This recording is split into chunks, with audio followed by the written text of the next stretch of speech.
Hello दोस्तों, स्वागत है आपके बी स्कूल में। आज हम लोग जानने वाले हैं एक ऐसे राजवंश के बारे में जिसने माता से प्यार नहीं, माता का गौरव बढ़ा दिया और इसके शासकों का नाम माता के नाम पे हुआ।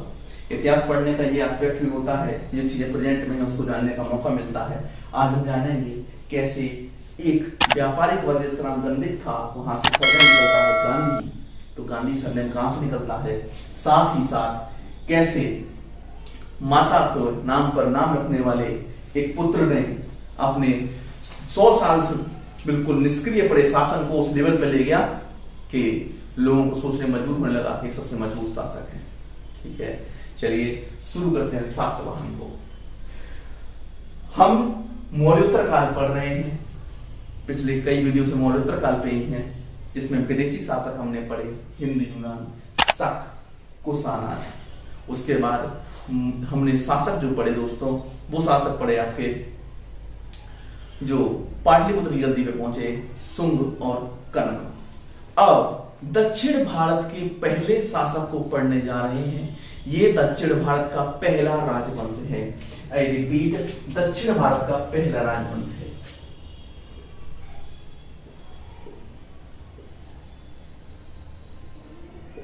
दक्षिण भारत का पहला राजवंश है।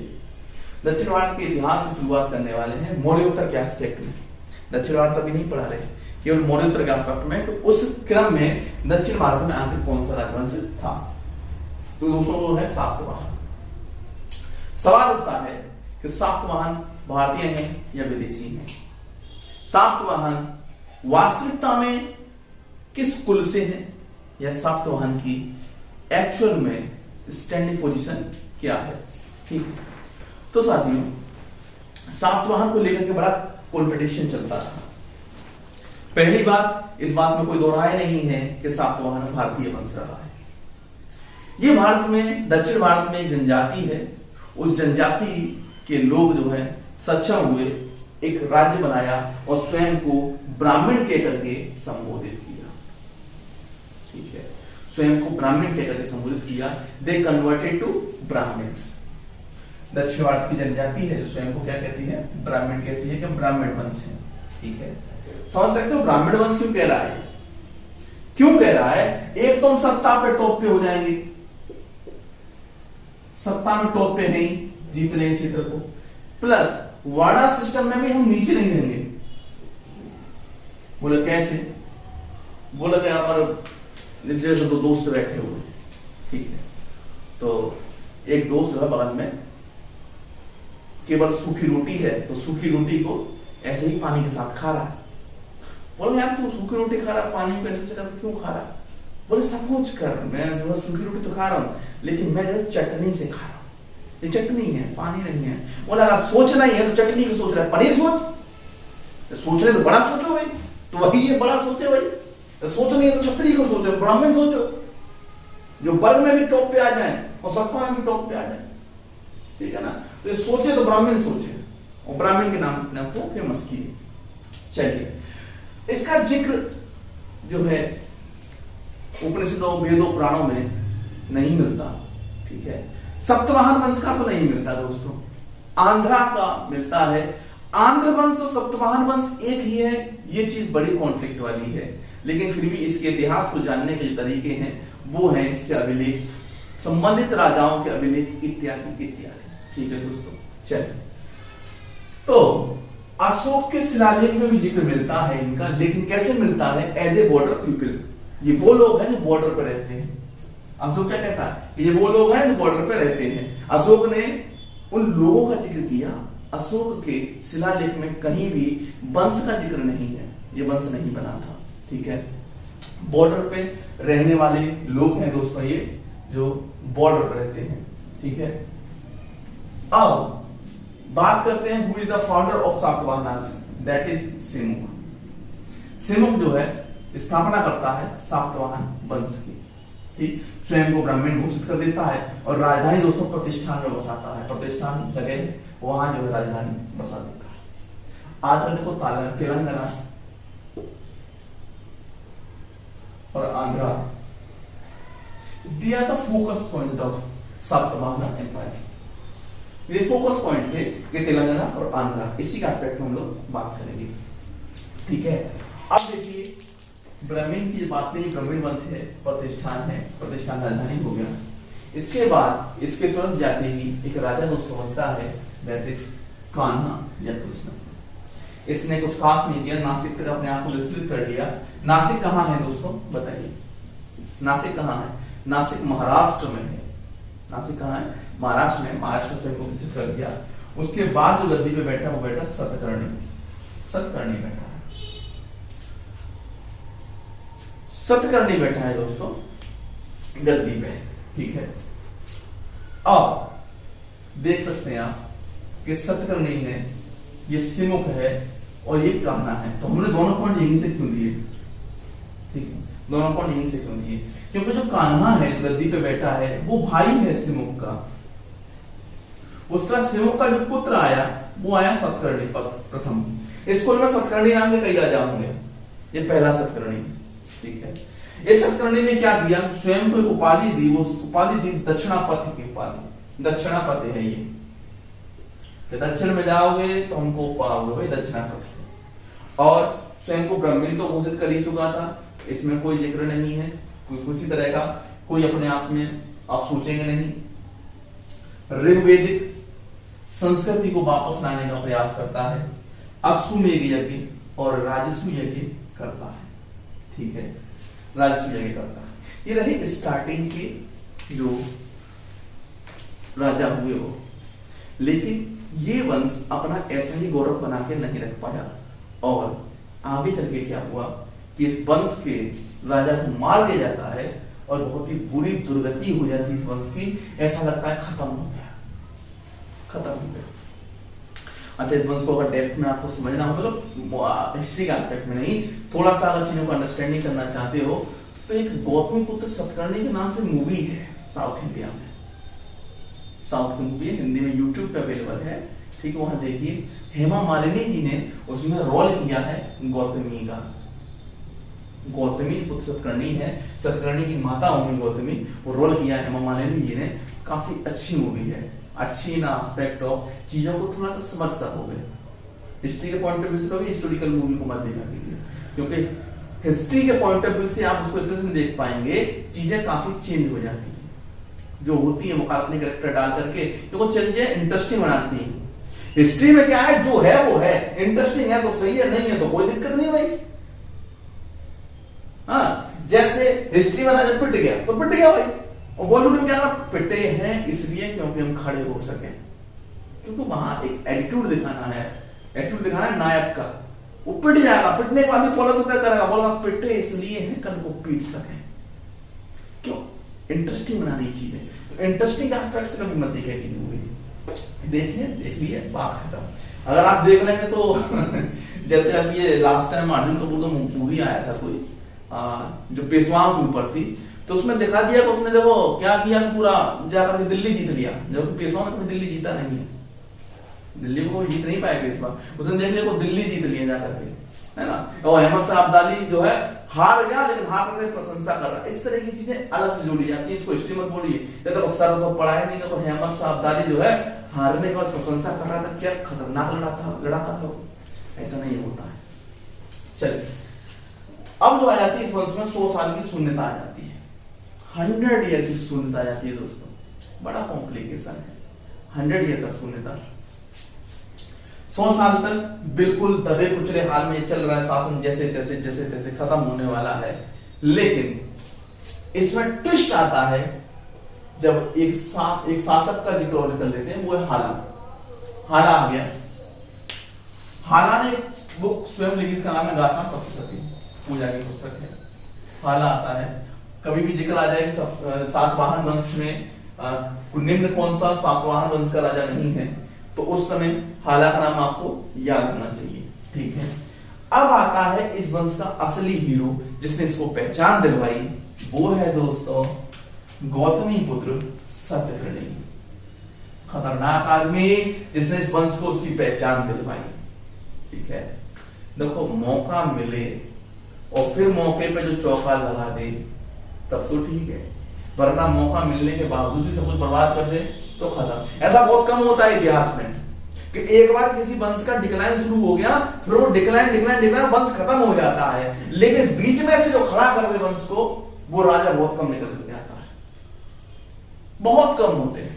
गिरने के बाद उठने वाला वंश पूरी तरह बर्बाद हो चुका है, इज्जत नहीं बची है। बोले कहा साप्तवाहन गए, वो तो पिटे हुए, उनको कहा है, उनको वो राजा पीट दिया था, वो राजा पीट दिया था, क्योंकि साप्तवाहन बहुत लंबे समय तक युद्ध चलाए, बहुत बार बिल्कुल इज्जत डाउन हुआ, किसी मतलब का नहीं, मतलब बेकार राजा है और पिटे हुए हैं, हारे हुए हैं, डरपोक है, इत्यादि इत्यादि। भाई वैसे दक्षिण भारत में इन्होंने बहुत लंबा समय तक रूल किया है, तकरीबन 400 वर्ष, तकरीबन 400 वर्ष। इनका योगदान कैसे रहा संस्कृति में, कला संस्कृति में, वो भी आगे बताएंगे, लेकिन बता रहा हूं किस तरह से एक राजा ने दोबारा से उठ के खड़ा कर दिया। इतिहास का राजवंश उठा के देखिए, एक बार डिक्लाइन शुरू हुआ, जैसे बढ़ रहा है तो बढ़ता जाएगा, मोर वन से बढ़ता है, बढ़ता चला गया, बढ़ता चला गया, बढ़ता चला गया, फिर जब डिक्लाइन हुआ तो खत्म हो गया। हर एक वंश बड़ा, बिंबिसार आया, अजातशत्रु आया, उदयनी आया, उसका डिक्लाइन मतलब खत्म। ये खत्म नहीं हुआ दोस्त, यहां एक ऐसा राजा आया गौतमीपुत्र सतकर्णी, जिसने पूरी कहानी बदल दी, और ऐसी कहानी बदली कि उसके सामने कोई टिक नहीं सकता था। दोबारा से इसकी प्रतिष्ठा चरण पर पहुंचा, सप्तवाहन है हम, हल्के में है ना, तो उसको पहुंचाने वाला था गौतमीपुत्र सतकर्णी। और ये जो है 106 से लेकर के 130 एडी तक रहा, ठीक, एडी में आ चुका है, एडी तक रहा। सबसे इंपोर्टेंट गौतमीपुत्र सतकर्णी से ही प्रश्न बनेगा, साप्तवाहन का नाम जहां आएगा वहां ये 2-3 नाम केवल याद रखना, एक तो ये आपका सिमुक हो गया फाउंडर, और फिर हो गया सतकर्णी, ठीक है, अंतिम शासक पुलगामी, उसमें वशिष्ठिपुत्र सतकर्णी, ये 2-3 नाम आपको याद रखिए, समझ सकते हो। पहला शासक जिसने अपना नाम अपनी मां के नाम पे रखा, मां को किस लेवल का सम्मान दे दिया, देख सकते हो। ये है कहने के लिए मां को सम्मान दिया उस लेवल का, बोले गौतमीपुत्र सतकर्णी, मैं गौतमी का पुत्र सतकर्णी हूं, मां को सम्मान देने वाला पहला राजवंश है इतिहास का, ये पहला मां को सम्मान देने वाला राजवंश बना इतिहास का दोस्तों, ठीक। इसने अपनी खोई प्रतिष्ठा को वापस पाने के लिए शकों को हराया, शकों को हराया, बुरी तरह हराया, शकों को हराया, गिरनार था उसको हराया, और इसका सबसे खतरनाक जो दुश्मन था वो था नहपान। कौन था? नहपान। मूवी देखोगे तो पूरी बेस्ड इसी पे है कि गौतमीपुत्र सतकर्णी वर्सेस नहपान, नहपान को हराता है, ठीक है। जो नहपान है वो चेहरात वंश का शासक है, चेहरात एक वंश है उसका शासक है। ये अपने आप को क्षत्रियों को खत्म करने वाला कहता था। सतकर्णी स्वयं को क्या कह के इंट्रोड्यूस करता था? ये कहता था मैं एक ब्राह्मण हूं, एक ब्राह्मण कह के खुद को इंट्रोड्यूस करता था कि आई एम एक ब्राह्मण, ठीक, मैं एक ब्राह्मण हूं, इकलौता ब्राह्मण हूं। और कैसे आया हूं मैं? क्षत्रिय विनाशक के रूप में, क्षत्रिय विनाशक, एक ब्राह्मण क्षत्रिय विनाशक, गौतमीपुत्र सतकर्णी, ठीक है दोस्तों। शासन देखो कहां तक फैला दिया इसने, उत्तर में मालवा और दक्षिण में कर्नाटक। मालवा जानते हो कहां? मालवा का पठार, ज्योग्राफी पढ़ोगे जानोगे, मालवा पठार एमपी में पड़ता है दोस्तों। एमपी का मतलब समझ रहे हो कि एमपी तक पहुंच जाने का मतलब होता है पूरा का पूरा महाराष्ट्र अगले ने कब्जा लिया। अगर महाराष्ट्र की बात करें, महाराष्ट्र ये है, और कर्नाटक की बात करें तो कर्नाटक कहां जाएगा? ये रहा नीचे केरला है, ठीक है, ये कर्नाटक है और ये केरला है, ठीक। यहां चले जाओ, ये पूरा पूरा महाराष्ट्र कब्जा करके यहाँ एमपी तक ले गया, देख सकते हो। ये एरिया इसके कब्जे में आ गया, ये भारत का मैप है, इसके आधार पर देख सकते हो। तो कोई पूछे कि सप्तवाहन वंश किस तट पर था, मालाबार तट या कोरोमंडल तट, बताइए।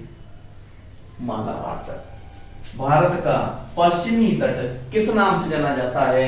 तो वो जाना जाता है मालाबार तट, मालाबार तट, ठीक है। और पूर्वी तट को किस नाम से जाना जाता है? कोरोमंडल तट, ठीक है। ज्योग्राफी का कॉन्सेप्ट है, लेकिन ज्योग्राफी हिस्ट्री को मिलाकर के पूछ सकता है। गौतमीपुत्र सतकर्णी का शासन मालाबार तट पर ज्यादा विस्तृत था या फिर कोरोमंडल तट पर? तो आप बता सकेंगे ये चीज कहां पर था, ठीक है, मालवा से लेकर कर्नाटक को कब्जा लिए पूरा का पूरा। चलिए अब देखिए, अब माता का जिक्र आया है तो माता का प्रभाव भी उतना ही अच्छा था शासन में। देखिए माता ने नासिक का विलेख लिखवाया। नासिक कहाँ है आज की डेट में? महाराष्ट्र में है। ठीक, महाराष्ट्र में नासिक का विलेख में माता ने क्या लिखवाया है? देखिए माँ ने लिखवाया है, माता है गौतमी, उन्होंने लिखवाया है कि मेरे पुत्र की उपलब्धियां क्या हैं, उनके पुत्र की क्या उपलब्धियां हैं, वो कैसे राजा को हराता है, कैसे मारता है, इत्यादि इत्यादि। और उन्होंने एक सेंटेंस उसमें लिखवाया, वो कहता है कि मेरे बेटे के जो घोड़े हैं वो 3 समुद्रों का पानी पीते हैं, कि मेरे बेटे के जो घोड़े हैं वो 3 समुद्रों का पानी पीते हैं। इसका अर्थ समझते हो दोस्तों? देखो इधर हो गया अरब सागर, नीचे हो गया हिंद, इधर बे ऑफ बंगाल। 3 समुद्रों का पानी पीते हैं, मतलब इतना एरिया कब्जा लिया है कि तीनों तक उसका पहुंच है। ठीक है, इस तरह से गौतम सतकर्णी दोस्तों। अब गौतम सतकर्णी के बाद जो राजा बनता है वो है दोस्तों वशिष्ठी पुत्र पुलगामी। तो वो ट्रेंड आ गया, ट्रेंड आ गया। इन्होंने माता के नाम पर रखा, इनका बेटा भी माता के नाम पर रख लेता है। कैसे? वशिष्ठी पुत्र, वशिष्ठी पत्नी है किसकी? सतकर्णी जी की। अब वशिष्ठी पुत्र पुलगामी आ गया है दोस्तों। ठीक है, इसने क्या किया है? इसने किया है दोस्तों कृष्णा नदी के मुहाने तक अपने आप को कब्जा लिया है। कृष्णा नदी के मुहाने तक दोस्तों कब्जा लिया है। अब कृष्णा नदी का मुहाना कहाँ है बताइए जरा? जहां से कृष्णा नदी निकलती है, दक्षिण भारत की नदी है। कृष्णा कावेरी को लेकर बहुत विवाद होता है ना? कृष्णा नदी कैसे कहां निकलती है? सतपुड़ा की पहाड़ी से निकलती है, तो वहां तक का एरिया कब्जा लिया है। और अमरावती स्तूप की रिपेयरिंग इसी के काल में हुई। ठीक है, अभी बात करेंगे अलग से क्या एस्पेक्ट थे, धार्मिक एस्पेक्ट क्या क्या इन्होंने कंट्रीब्यूट किया। और जहाज के कॉइन, जहाज छपे कॉइन इसने छपवाए। बताए थे कल हमने लास्ट वीडियो में आपको इंट्रोड्यूस किया था, कॉइन का जब इतिहास पढ़ा तो सातवाहनों का जिक्र किया था। ठीक है, इसके बाद राजा बनते हैं वशिष्ठी पुत्र सतकर्णी। वशिष्ठी के ही दोनों बेटे हैं, ये भाई भाई हैं सतकर्णी। ये क्या करता है? रुद्रदामन की बेटी से विवाह कर लेता है। रुद्रदामन याद है? रुद्रदामन बड़ा खतरनाक योद्धा था उस समय, शकों को उसने कई बार हराया था रुद्रदामन ने। उसी रुद्रदामन की दोस्तों ये बात कर रहा है कि ये है जो रुद्रदामन से विवाह कर लेता है। ठीक है, चल रुद्रदामन की बेटी से विवाह कर लिया। अब क्या हुआ? देखो शकों से थोड़ा सा मैत्रीपूर्ण संबंध तो हुए, लेकिन दुश्मनी खत्म नहीं हुई, चलती रही। और उसके बाद आ जाता है यज्ञश्री सतकर्णी। डेटा ज्यादा इंपॉर्टेंट तो नहीं है, क्योंकि डेटा से प्रश्न नहीं आता है, लेकिन आइडिया थोड़ा सा रख लेंगे, वही चलता रहता है। डेटा ज्यादा इंपॉर्टेंट नहीं, क्योंकि इससे ये क्या था कॉन्फ्लिक्ट वाला है। कॉन्फ्लिक्ट वाला कैसा है कि बड़ा हौच-पौच है, इसमें कई राजा आए गए।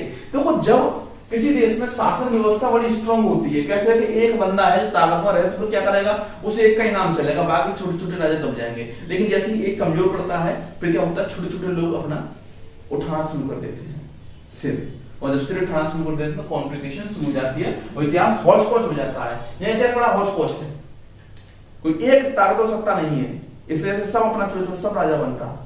ठीक है, इस वजह से इतिहास थोड़ा हौच-पौच है। इससे पहले इतिहास में हौच-पौच नहीं है, बल्कि ड्राइंग करके चले जाओ, भाई ये वंश आ गया, ये आ गया।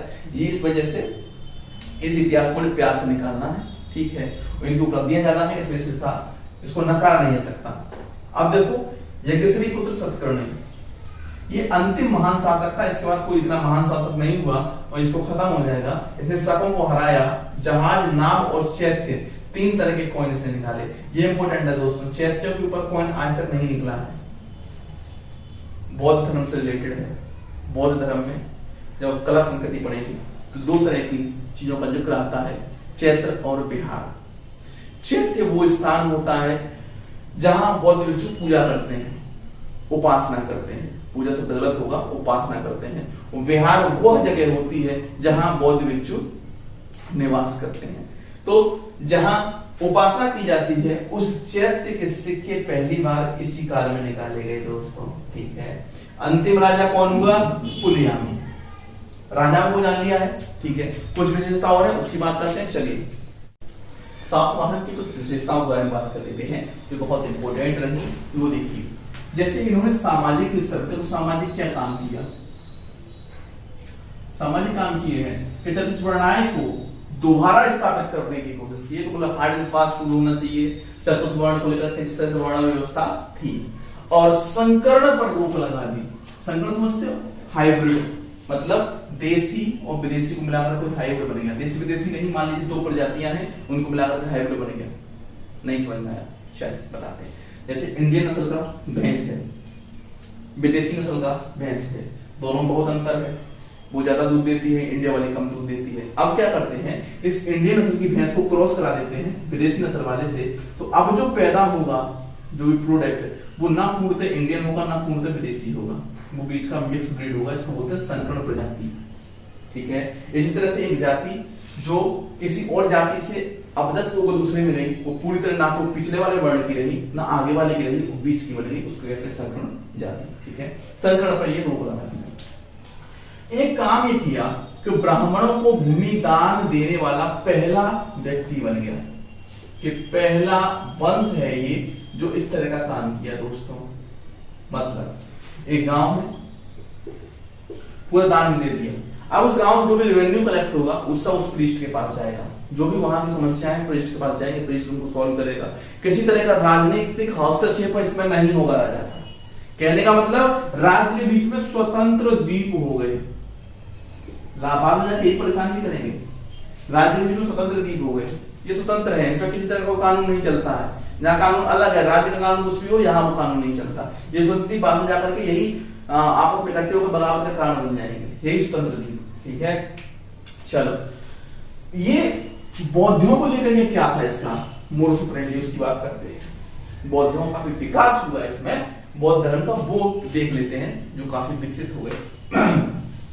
पहला, ये ब्राह्मण था, ब्राह्मणिज्म को प्रमोट करना चाहता था, लेकिन अन्य धर्म को कट्टरता से खत्म नहीं करना चाहता था। काफी अच्छी क्वालिटी है दोस्तों।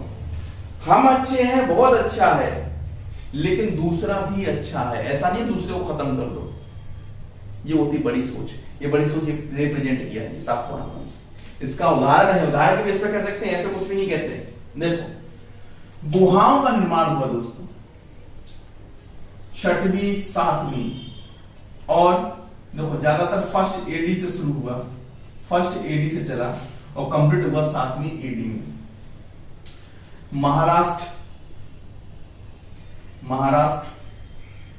एमपी, इन राज्यों में कई गुफाएं, एलोरा, अजंता, बाघ की गुफाएं, बादामी गुफाएं, ये सब आप पढ़ेंगे किसमें, आर्ट एंड कल्चर में।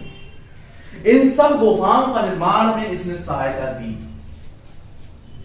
सहायता का मतलब एक राज्य के अंदर राजा जो चाहे वो होता है।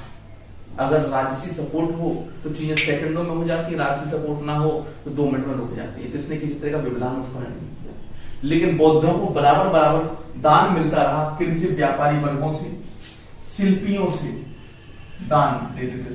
शिल्पी मतलब काम करने वाले लोग, जैसे कि लोहार है, लोहे का काम करता है, बढ़ई है, काठ का काम करता है। इस तरह के जो महान शिल्पी हुए उनसे मिलते रहे। एक शिल्पी का जिक्र बार बार आता है, उन शिल्पियों का नाम है गंधिक। ये शिल्पी जो है इत्र बनाने का काम करते थे, परफ्यूम। और बाद में दोस्तों यही शिल्पी का गंधिक कन्वर्टेड टू गांधी। गांधी शब्द यहीं से निकला है, गंधिकों से गांधी निकला है। इतिहास पढ़ने का फायदा देखो, समझ गए गांधी कहां से निकला है। क्यों, गांधी निवासी कहां थे, गुजरात के। गुजरात में गंदी बनाने का काम होता था वहीं से, और ये मालवा का कब्जा कर लिया तो गुजरात तो होगा ही ऑब्वियसली। मालवा गुजरात से तो ऊपर ही है ना कि नीचे है। देखो ये निकला गांधी। अब कार्ली का जो चैत्य है वो इसके शासनकाल में बनवाया गया, रेनोवेट कराया गया। वहीं 2 आप देख सकते हैं स्तूप हैं ये, इनका निर्माण हुआ, एक अमरावती और एक नागार्जुन कोंडा, ठीक है। स्तूप का जब भी नाम आता है हमारे नाम में एक ही आता है, वो सारनाथ। भैया सारनाथ के अलावा भी दुनिया में स्तूप है, सारनाथ के अलावा भी स्तूप है, उनको जानिए, वहीं से प्रश्न बनता है। तो नागार्जुन कोंडा का स्तूप, अमरावती का स्तूप, ये सब इसी का संकाल है। काफी ह्यूज कॉन्ट्रीब्यूशन ये दिया किसको, कि बौद्ध धर्म को, और बौद्ध धर्म ने काफी अच्छा ग्रोथ किया और चीजों को आगे लेकर के चला, ठीक है। उसके बाद इसका प्रशासन, ज्यादा तब्दीली नहीं किया है प्रशासन में, जैसा चल रहा था वैसा चलने दिया, बस अमात्य की जगह महामात्य कर दिया। अमात्य होता था, यहां महामात्य हो गया। अशोक का जैसा प्रशासन था उसमें ज्यादा रद्दोबदल नहीं किया, उसी को चलने दिया, उसी को आगे बढ़ाया है, कंटिन्यू किया है, ठीक है। और इस वंश के शासन के बारे में, इसकी व्यवस्थाओं के बारे में लोगों ने विस्तार से चर्चा कर ली है, ठीक है, इसके राजाओं के बारे में। इसी तरह से हम लोग हर सब्जेक्ट के जो की पॉइंट्स उनको जान लेंगे तभी पेपर निकालने की संभावना ज्यादा होती है। जहां हिस्ट्री उलझी होती है वहां से प्रश्न ज्यादा बनते हैं। दिस इज द पोर्शन, यहाँ हिस्ट्री उलझी हुई है, सरल से नहीं पूछेगा, नहीं पूछेगा बिंबिसार का पिता कौन था, ठीक है, बिंदुसार का पिता कौन था कभी नहीं पूछेगा, पता है वहां सरल हिस्ट्री पढ़ के आया है, यहाँ उलझी हुई है। यहाँ थोड़ा सा बंदा क्या हो जाता है कि अगर बुक से पढ़ रहे होते हो तो डिमोरलाइज होने लगते हो, चीजें समझ में नहीं आती, बोले अभी तो ये सब खत्म हुआ, बोला सब सातवाहन आ गया, ऐसा नहीं है, चीजों को क्रम में पढ़िए, ठीक है। चलिए ऐसी वैल्यू वीडियो के साथ में मिलते हैं अगले वीडियो में, तब तक के लिए जय हिंद।